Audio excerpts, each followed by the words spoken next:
नमस्कार दोस्तों, CG concept academy के यूट्यूब चैनल में आपका बहुत बहुत स्वागत है। हम आज जिस टॉपिक पर चर्चा करने वाले हैं वो बहुत ही महत्वपूर्ण है और आने वाले एग्जाम में भी बहुत ही महत्वपूर्ण भूमिका निभाएगी। तो चलिए देखते हैं महतारी वंदन योजना। महतारी वंदन योजना छत्तीसगढ़ सरकार द्वारा लाया गया है। इसे लागू कब किया जाएगा? तो 1 मार्च 2024 से इसे लागू किया जाएगा। अब लागू करने के बाद इसमें उद्देश्य रखा गया है कि क्या उद्देश्य होंगे। तो उद्देश्य में देखते हैं, पहला उद्देश्य ये है कि महिलाएं हैं उनको आर्थिक रूप से स्वावलंबी बनाना है। क्या बनाना है? स्वावलंबी बनाना है। दूसरा उद्देश्य बताया गया है कि महिला सशक्तिकरण को बढ़ावा देना है। साथ ही साथ परिवार स्तर पर निर्णय लिए जाने में महिलाओं की भूमिका या प्रभावी भूमिका को क्या किया जाएगा? प्रोत्साहन किया जाएगा।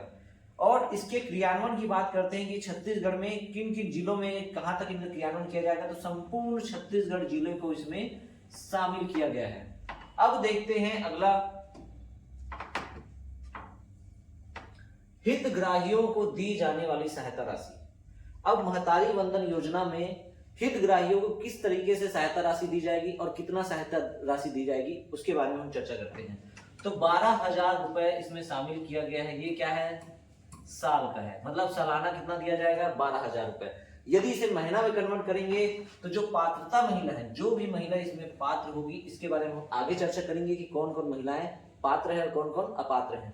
तो जो पात्र महिला होगी उसे 1,000 रुपए प्रति माह डीबीटी के माध्यम से दिया जाएगा। डीबीटी मतलब होता है डायरेक्ट बेनिफिट ट्रांसफर के माध्यम से दिया जाएगा, मतलब आपके अकाउंट में सीधा डाल दिया जाएगा। दूसरा देखते हैं कि जो सामाजिक सहायता कार्यक्रम के अंतर्गत शामिल महिलाएं हैं, जैसे विभिन्न योजनाओं से पेंशन प्राप्त महिला, विभिन्न योजनाओं के माध्यम से जो महिलाएं राशि प्राप्त करती है या पेंशन से प्राप्त राशि प्राप्त करते हैं, वे सभी महिलाओं को 1,000 रुपए से कम पेंशन राशि प्राप्त होने से शेष अंतर की राशि का भुगतान किया जाए। इसका मतलब यह है, यदि कोई महिलाएं हैं और वो विभिन्न योजनाओं के माध्यम से और भी राशियां प्राप्त करती है या फिर पेंशन के से अन्य राशियां प्राप्त करती, यदि वह राशि 1,000 से कम है तो जो बाकी शेष राशि बचेगी वो राशि इनके माध्यम से दी जाएगी।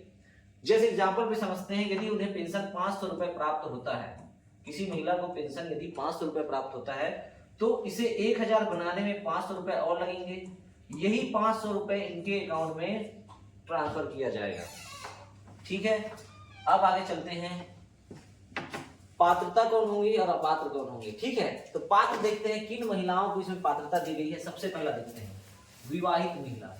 जो भी महिलाएं विवाहित हैं उन्हें पात्र घोषित किया गया है। साथ साथ वो कहां होने चाहिए? वो छत्तीसगढ़ राज्य के स्थानीय निवासी होनी चाहिए। क्या होनी चाहिए? छत्तीसगढ़ राज्य के स्थानीय निवासी। साथ ही साथ दूसरा बोला गया कि इसमें विधवा, तलाकशुदा और परित्यक्ता महिला को भी शामिल किया गया। याद रखिए, ये एग्जाम में इंपॉर्टेंट है, विधवा, तलाकशुदा, परित्यक्ता महिला को भी शामिल किया गया है। साथ ही इसमें बताया गया है कि 21 वर्ष की आयु से कम नहीं होनी चाहिए। क्या? 21 वर्ष की आयु से उस महिला का आयु कम नहीं होना चाहिए। और वो 21 वर्ष कब से माना जाएगा? यदि 1 मार्च से लागू होता है तो 1 मार्च से लागू होगा तो उसके 1 जनवरी जो 2024 चल रहा है, कितना?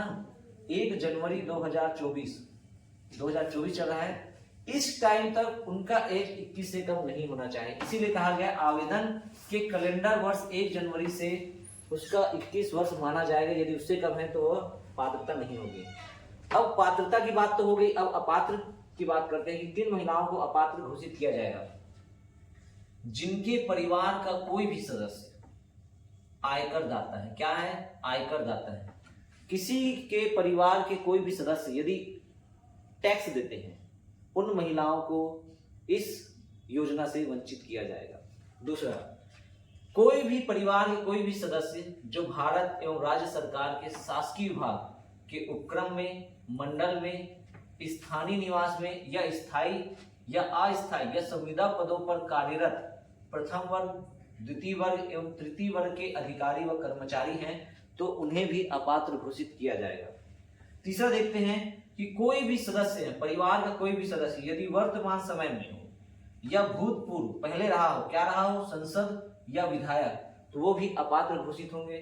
साथ ही साथ जिनके परिवार का कोई भी सदस्य भारत सरकार या राज्य सरकार के बोर्ड, निगम, मंडल के वर्तमान एवं पूर्व अध्यक्ष या उपाध्यक्ष के पद पर रहे होंगे या रह रहे हैं, वो भी क्या हो जाएंगे, अपात्र घोषित हो जाएंगे। तो इस तरीके से हम जान सकते हैं कि महतारी वंदन योजना में पात्रता किन्हें प्राप्त होगी और अपात्र कौन होंगे।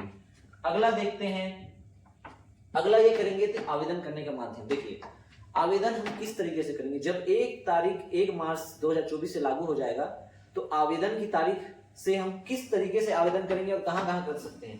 तो सबसे पहले देखते हैं कि हम ऑनलाइन पोर्टल में जाके, इस योजना का ऑनलाइन पोर्टल बना हुआ है, उस ऑनलाइन पोर्टल में जाके हम कैसे जाएंगे, इसमें लिखेंगे www.mahtarivandan.cgstate.government.in और इसमें जाने के बाद हम क्या कर सकते हैं, अपना आवेदन भर सकते हैं। ठीक है। दूसरा तरीका, यदि आप मोबाइल ऐप के द्वारा करना चाहते हैं तो उसमें क्या क्या तरीके अपनाने हैं। देखिए आंगनबाड़ी जो केंद्र है, ठीक है, उस आंगनबाड़ी केंद्र में क्या करना है, लॉगिन आईडी से हम क्या कर सकते हैं, उसे आवेदन भर सकते हैं। दूसरा, ग्राम पंचायत में जैसे सचिव हो गया, ग्राम प्रभारी सरपंच है, उनकी लॉगिन आईडी से हम क्या कर सकते हैं, आवेदन भर सकते हैं। तीसरा, बाल विकास परियोजना जो कार्यालय होता है वहां पर भी उनकी आईडी को लॉगिन करके हम क्या कर सकते हैं, अपना आवेदन भर सकते हैं।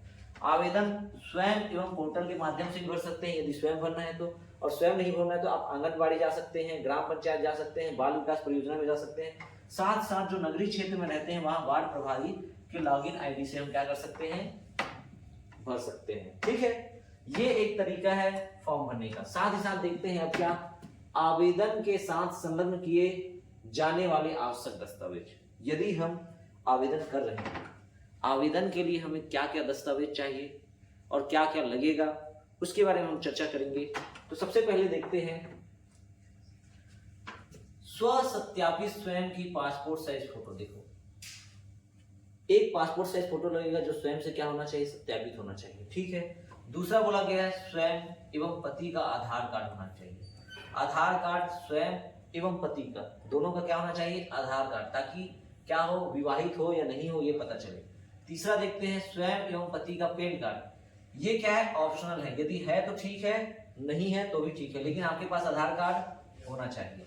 निवास प्रमाण पत्र या राशन कार्ड या मतदाता पहचान पत्र, तीनों में से कोई भी चीजें होंगी तो भी आप क्या कर सकते हैं, आवेदन कर सकते हैं। साथ ही साथ आपके पास क्या होना चाहिए, विवाह प्रमाण पत्र। यदि जिन महिलाओं के पास विवाह प्रमाण पत्र नहीं है वो महिलाएं अपने ग्राम पंचायत में या स्थानीय निकायों द्वारा जारी प्रमाण पत्र को भी क्या कर सकते हैं, आवेदन में शामिल कर सकते हैं। ठीक है, कहाँ, ग्राम पंचायत या स्थानीय निकाय द्वारा, चाहे सरपंच के माध्यम से हो सकता है या नगरीय निकायों में अन्य पदाधिकारियों के माध्यम से क्या कर सकते हैं, आप प्रमाण पत्र बनवा सकते हैं और उसे भी क्या आवेदन में शामिल कर सकते हैं। ठीक है। उसके बाद देखते हैं विधवा।